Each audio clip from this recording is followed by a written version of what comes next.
ये कहानी आगरा शहर के एक छोटे से गांव की है, जहां पर नसीब नाम का लड़का रहता था। नसीब के घर में 3 भाई बहन और उसके माता पिता रहते थे। नसीब बचपन से ही पढ़ाई में एक होशियार छात्र था। उसके पिता अजय एक प्रसिद्ध लोक गायक थे। वे अपने गुरुजी आधार चैतन्य के साथ गांव-गांव, शहर-शहर जाकर कथा संगीत किया करते थे। नसीब के पिता की आवाज में एक अलग ही जादू था। इनके गीतों में परंपरा और भावनाओं का अद्भुत मिश्रण था। हर सुर एक कहानी सुनाता था, प्यार, दुख और जीवन की कठिनाइयों की। सब कुछ अच्छा चल रहा था। नसीब का परिवार खुशहाल जीवन जी रहा था। फिर कुछ समय बाद नसीब के जीवन में दुखों का पहाड़ टूट पड़ा। जब नसीब सिर्फ 14 साल का था, उसके पिता अचानक बीमारी के कारण चल बसे। ये नुकसान नसीब के लिए एक गहरा सदमा था। नसीब का परिवार उसके पिता की मृत्यु के कारण गहरे सदमे में चला गया। अब घर की पूरी जिम्मेदारी नसीब और उसकी मां पर आ गई। नसीब की मां शांत स्वरूप महिला थी। पिता की मृत्यु के बाद नसीब और उसकी मां घर के खर्चे को लेकर चिंतित होने लगे। कई सालों तक नसीब अपने दुख से जूझता रहा। उसकी मां की सांत्वना भरी बातें कभी भी उस खालीपन को नहीं भर पाई। नसीब को अब भी अपने पिता की यादें परेशान करती थी, लेकिन फिर भी वो उस रास्ते पर नहीं चलना चाहता था जो उसके पिता ने छोड़ा था।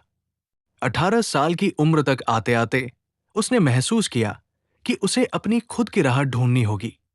ऐसी राह जो उसके पिता की याद को सम्मान दे, लेकिन उसे खुद को ठीक करने का मौका भी दे। नसीब को हमेशा से ही ये पसंद था कि उसके पिता लोगों से कैसे मिलते थे। उनकी हंसी, उनका तरीका, जो दूसरों को खास महसूस कराता था। पिता की मृत्यु के बाद भी उसने अपने पढ़ाई जारी रखी। अब वो 12वीं कक्षा में आ गया था। नसीब के मन में घर के खर्चों को लेकर चिंता सताती रहती थी। एक दिन बाजार में चलते हुए नसीब को एक विचार आया। उसने देखा कि एक छोटी सी नाई की दुकान है, जहां लोग आते जाते थे, अक्सर आपस में कहानियां और हंसी ठिठोली करते हुए। नसीब के मन में ख्याल आया, क्या वह भी ऐसी जगह बना सकता है?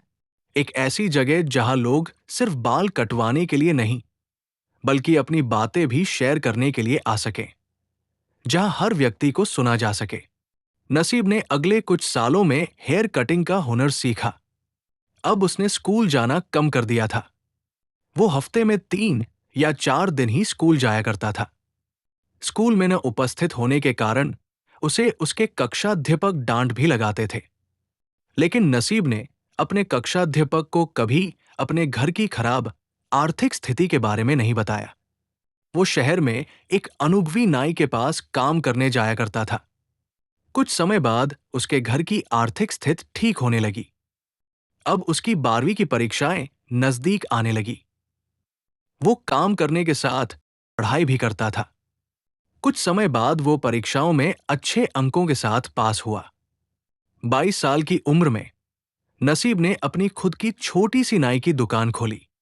शुरुआत में वो बहुत कुछ नहीं था, बस एक छोटा सा कमरा, एक कुर्सी और एक आईना। जल्द ही नसीब की दुकान एक ऐसी जगह बन गई जहां लोग सिर्फ हेयर कटिंग के लिए नहीं, बल्कि अपनी कहानियां भी साझा करने के लिए आते थे। समय के साथ नसीब ने अपनी पहचान बनाई। उसकी सौम्य प्रकृति और समझदारी ने उसे लोकप्रिय बना दिया। नसीब ने कभी अपने पिता के बारे में ज्यादा बात नहीं की, लेकिन जो लोग उसे जानते थे, उन्हें कभी कभी उसकी दुकान में हल्की सी गीत की धुन सुनाई देती थी, जो उसके पिता के गाने की याद दिलाती थी। एक साल बाद उसका काम बहुत आगे बढ़ गया। लोग दूर दूर से बाल कटवाने उसकी दुकान पर आने लगे। नसीब ने अपने काम की वजह से बहुत प्रसिद्धि पाली। उसे लगता था कि उसके साथ उसके पिता का आशीर्वाद है। नसीब ने अपने दोनों भाइयों को अपने साथ काम पर रख लिया। अब ये तीनों भाई मन लगाकर काम करने लगे। कुछ समय बाद नसीब की शादी हो गई। अब वो अपनी मां, पत्नी और भाई बहनों के साथ खुशहाल जीवन जीने लगा। ये कहानी एक सच्ची घटना पर आधारित है।